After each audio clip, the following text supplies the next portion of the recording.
Demi Allah saudaraku, kita ini membutuhkan sekarang, laki-laki di sini yang hadir, yang mendengarkan suara saya dan ini mengikuti ceramah kita. Kita membutuhkan sekarang orang-orang mukmin yang imannya iman baja, bukan iman kerupuk. Yang kita butuh ini sekarang ikhwas sekalian dan akhwat di belakang sana yang mendengarkan saya dan mendengarkan ceramah ini. Kita butuh iman-iman baja yang kalau malam bangun dari ranjang lawan syaitan untuk sholat tahajud, bukan tidur terus menerus.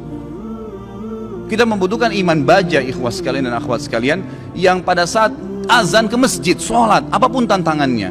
Pada saat musibah datang bersabar mereka. Pada saat jihad dikumandangkan mereka berjihad di jalan Allah Subhanahu wa taala. Memang hidupnya untuk Allah Subhanahu wa taala. Kita butuh iman yang seperti ini. Ya memang baja apa yang Allah perintahkan, apapun tintangannya, halangannya kita lakukan. Enggak peduli dengan dunia ini, apapun orang mau katakan. Akhwat kita di belakang sana, kami butuh sebagai laki-laki seorang ibu seperti Nusaybah binti Ka'ab, sahabiat yang luar biasa. Pada saat jihad dikumandangkan, Nusaybah binti Ka'ab membangunkan suaminya tengah malam mengatakan, wahai suamiku besok jihad, ikutlah. Dibangunkan anak laki-lakinya 5 orang, semua dikatakan anak-anakku bangunlah, besok jihad, ibu pun akan ikut. Semuanya satu keluarga pergi jihad. Ini yang namanya mukminah, imannya baja. Bukan suaminya mau bangun sholat malam, sebentar mas, jangan bangun dulu. Nah ini yang membuat umat Islam lemah, karena iman kita kendor, kempes, tidak ada apa-apa. Sedikit godaan syaitan, dibising sedikit langsung kendor. Pakai jilbab besar, kemudian digoda sama temannya, sedikit saja, oh kamu alimnya, ditinggalkan jilbabnya. Subhanallah. Kita butuh orang-orang mukmin dan mukminah yang hadir di majelis ilmu dengan iman baja. Memang mau mempelajari hukum Allah SWT halal haram. Seperti ini anda hadir ini iman baja namanya. Hadir di majelis ilmu sebagaimana orang-orang fasik. Mau berapa jam dari malam sampai subuh di diskotik, tidak rasa capek tuh. Kemarin ada ikhwah bilang sama saya, Ustadz antum gak capek dari pagi sampai malam ceramah? Saya bilang ya akhi, orang di diskotik dari malam habis isya pulang kantor, duduk nyanyi sampai kupingnya itu gendang kupingnya mungkin bisa pecah, musik dengan besar sampai subuh, minum khamr, mabuk, dia nggak rasa capek tuh. Merasa oh saya tadi malam terhibur. Kenapa kita sebagai orang yang beriman tidak mengatakan saya terhibur dengan majelis ilmu, saya terhibur dengan bertemu dengan para ulama, dengan sholat malam, dengan membela agama Allah Subhanahu wa taala? Ini yang dibutuhkan, gitu kan? Kita butuh seorang muslimah, saudari kita yang seperti Rumaisa radhiyallahu anha, yang pada saat suaminya sedih, dia menghiburnya, anaknya mati. Suaminya sangat sayang dengan anak laki-lakinya. Pada saat meninggal dunia, kata Rumaisa radhiyallahu anha, jangan ada yang sampaikan kepada suami saya bahwasanya anak ini sudah mati, karena suami saya sangat sayang dengan dia.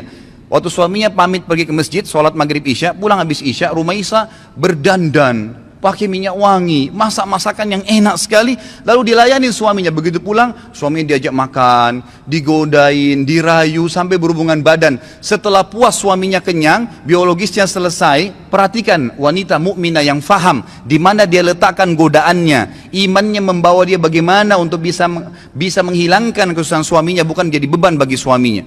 Dia mengatakan, wahai suamiku, dengan santun nih, anaknya mati, dia juga sedih sebenarnya, tapi bagaimana dia menghibur suaminya, dan dia tahu ketaatan pada suaminya, ketaatan kepada Allah Azza wa Jalla.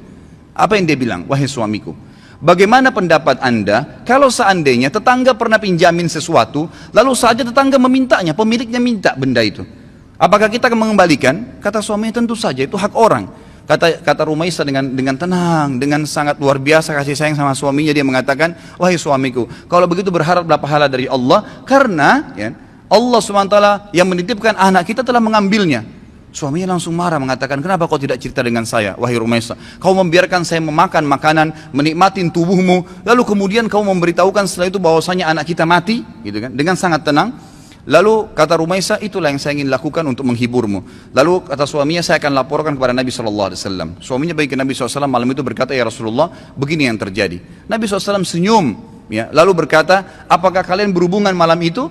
Kata keduanya, iya ya Rasulullah. Kata Nabi SAW, semoga Allah berkahi, betul hamil dari gara hubungan malam itu, dan tahun depannya lahir seorang anak mujahid dari kalangan sahabat yang hanya besar mati syahid di jalan Allah Subhanahu wa taala. Ini yang kita butuhkan, orang-orang yang punya iman, ikhwah sekalian. Sampai kapan kita mau berlalai-lalai, gitu kan? Sampai kapan kita mau berlemah-lemah, malu dengan pakai busana muslim, subhanallah, gitu kan? Malu dengan simbol Islam, subhanallah.